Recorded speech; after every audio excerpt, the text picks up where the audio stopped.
آگے بڑھیں گے اور اب کچھ بات کرتے ہیں خیبر پختونخوا کے انتخابات کے حوالے سے۔ امجد علی خان نیازی صاحب یہ بتائیے گا سر، کیونکہ ارباب خضر حیات صاحب بھی جو ہے وہ مسلم لیگ نون کے اہم رہنما ہیں، خیبر پختونخوا سے ان کا تعلق ہے، ان کا اسٹیٹمنٹ یہ آیا ہے سامنے کہ 35 کے قریب جو آپ کے اراکین ہیں وہ نون لیگ سے رابطے میں ہیں۔ اگر یہ صورتحال واقعی ہے تو کیا ہونے جا رہا ہے سر وزیر اعلیٰ کے انتخاب کے لیے، یہ بتائیے گا۔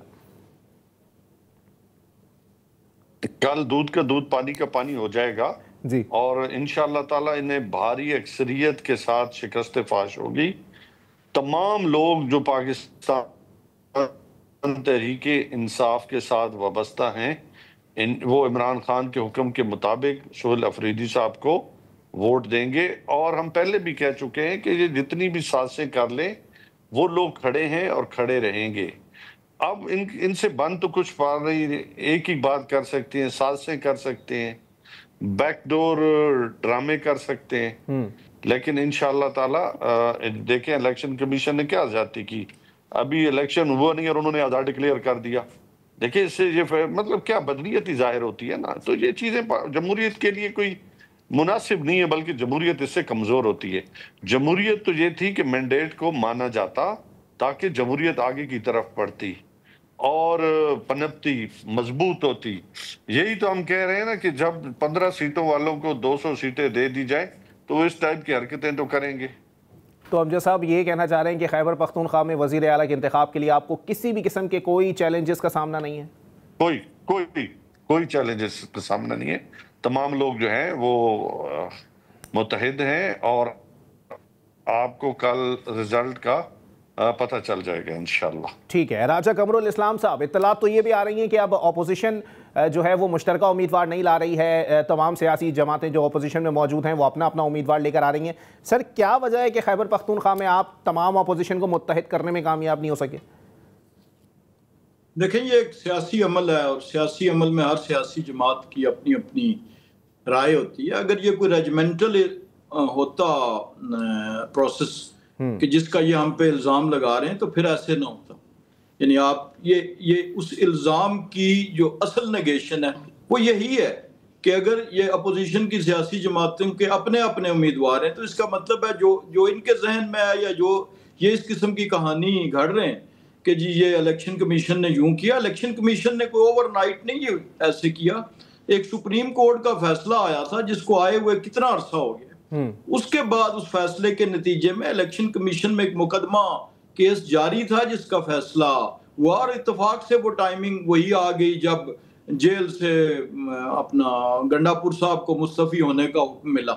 تو اب وہ ٹائمنگ وہ تھی یا یہ وہ فیصلہ تھا، یہ اب اس کو آپ خود جوڑ لیں۔ اور دوسری جو بات کی انہوں نے کہ اب میلافائڈی کہاں سے ظاہر ہو رہا ہے، آپ دیکھیں کہ ایک آئین کے تحت ایک پروسیس ہے، وہ پروسیس کیا ہے کہ جب ایک وزیر اعلیٰ کا استعفیٰ منظور ہوتا ہے، یعنی وہ وزیر اعلیٰ ہی سٹینڈز ریزائنڈ اور اس کا ریزائن ایکسیپٹ ہو جاتا ہے اور اس کے لیے غالباً 48 گھنٹے کا ٹائم ہے، تو اس کے بعد پروسیس شروع ہوتا ہے دوسرے وزیر اعلیٰ کے انتخاب کا۔ مجھے بتائیں کہ اس آئین اور قانون کی روح سے جو کاغذات نامزدگی داخل ہو رہے ہیں یا ایکسیپٹ ہو رہے ہیں اس میں اتنی جلد بازی کیا ہے، جب اگر اپوزیشن کے بھی 4 امیدوار سامنے آ چکے ہیں اور ان کے پاس واضح اکثریت موجود ہے اور اپوزیشن اس حق کو تسلیم کرتی ہے، تو پھر اتنی پریشانی کی کیا ضرورت ہے یا اتنا اس کو کرنے کی چیزوں کو کروز کرنے کی کیا ضرورت ہے؟ تو یہ کل چیزیں سامنے آ جائیں گی۔ لیکن سر باڈی لینگویج بھی کہیں نہ کہیں صورتحال میں جو ہے وہ ایک خلل ڈالتی ہے، لیکن باڈی لینگویج سے تو یہ دکھائی دیتا ہے کہ پاکستان تحریک انصاف کے علاوہ اور کوئی سیاسی جماعت چاہتی بھی نہیں ہے کہ شاید ان کا وزیر اعلیٰ آ جائے۔ جی میں نے یہی گزارش کی کہ یہ ایک سیاسی عمل ہے اور سیاسی عمل ٹائم مانگتا ہے، تو اگر کوئی ایسی چیز پری پلانڈ ہوتی تو کم از کم ایک امیدوار تو آ چکا ہوتا، تو یہ بذات خود ان کے تمام دعووں اور الزامات کی نفی کرتی ہے، یہی ایک حقیقت جو میں نے بیان کی۔ تو راجہ صاحب کسی قسم کی کوئی جوڑ توڑ، کوئی خرید و فروخت کچھ نہیں ہوتی ہوئی دکھائی دے گی جس کے اوپر واقعی جو ہے وہ صحیح معنوں میں جمہوریت کے اوپر ایک دراڑ دکھائی دے؟ جی جوڑ توڑ تو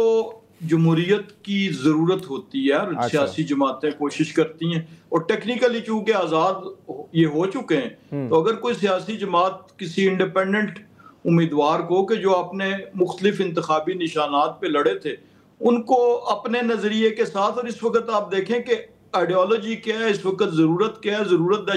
ایک طرف دہشت گردی کے خلاف آپریشن ہے، خیبر پختونخوا کے معصوم لوگوں کو ان کے اس خون کو بہائی کو روکنے کا عمل ہے، اور دوسری طرف کیا ہے کہ ایک وزیر اعلیٰ اس لیے تبدیل کیا جا رہا ہے کہ وہ ٹارگیٹڈ آپریشن کے خلاف مزاحمت نہیں کرتا تھا. تو اب اگر ان دو چیزوں کو دیکھ کے تو اگر کوئی خیبر پختونخوا کا کوئی ایم پی اے جو ہے یہ فیصلہ کرتا ہے پاکستان کے خیبر پختونخوا کے وسیع تر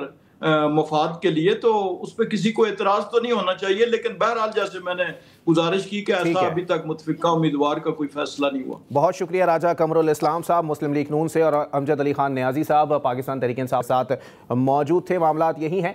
کہ کہیں نہ کہیں پاکستان تحریک انصاف یا پھر اپوزیشن کے اندر جو اس وقت جماعتیں موجود ہیں خیبر پختونخوا کے اندر، ان کی جانب سے اتنا انٹرسٹ بھی نہیں لیا گیا ہے وزیر اعلیٰ کے انتخاب کے لیے، اور اسی لیے تمام اپوزیشن جماعتوں نے اپنا امیدوار لانے کی بات کی ہے. اور اگر تمام امیدوار موجود ہوں گے تو ظاہر سی بات ہے جس کی زیادہ سیٹیں ہوں گی وہی وزیر اعلیٰ منتخب کرانے میں کامیاب ہو جائے گا. اسی کے ساتھ اپنے میزبان علی عباس کو دیجیے اجازت. صحت نے ساتھ دیا اور زندگی نے وفا کی، تو پھر ملاقات ہوگی. اللہ حافظ.